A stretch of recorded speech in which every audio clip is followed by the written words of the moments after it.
Hello friends, welcome to Najma Swad recipes. మా ఇంట్లో అందరికీ చాలా బాగా నచ్చాయి.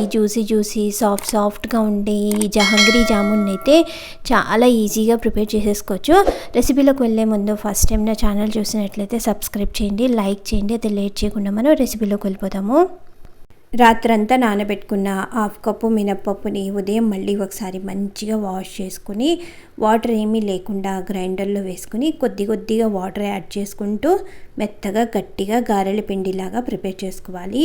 ఈ విధంగా మెత్తగా గ్రైండ్ చేసుకున్న తర్వాత గ్రైండ్ చేసుకున్న పిండిని ఒక గిన్నెలో తీసుకుని పిండి క్వాంటిటీని బట్టి 3 టేబుల్ స్పూన్లు అయితే కార్న్ఫ్లవర్ వేసుకుని కొద్దిగా సాల్ట్, కొద్దిగా ఆరెంజ్ ఫుడ్ కలర్ అయితే నేను ఇక్కడ వాటర్లో మిక్స్ చేసుకుని వేసుకున్నాను. ఈ విధంగా ఆరెంజ్ ఫుడ్ కలర్ అంతా పిండిలో బాగా కలిసేలాగా మంచిగా మిక్స్ చేసుకోవాలి.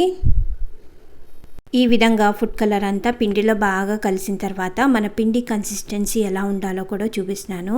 ఒక గిన్నెలో వాటర్ తీసుకుని కొద్దిగా పిండిని వాటర్లో వేస్తే పిండి పైకి తేలినట్టయితే మన పిండి కన్సిస్టెన్సీ కరెక్ట్గా ఉన్నట్టు.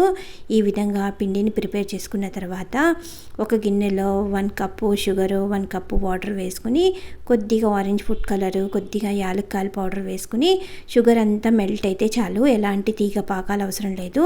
ఈ విధంగా షుగర్ సిరప్ ప్రిపేర్ చేసుకున్న తర్వాత చేతిని వాటర్లో తడుపుకుంటూ చిన్న పునుకుల్లాగా వేసుకోవాలి.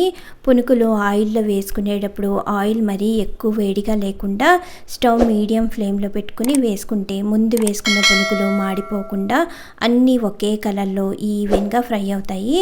ఈ విధంగా కొద్దిగా కలర్ చేంజ్ అయిన తర్వాత అటు ఇటు టర్న్ చేసుకుంటూ మంచి క్రిస్పీగా ఫ్రై అయ్యేలాగా ఫ్రై చేసుకోవాలి.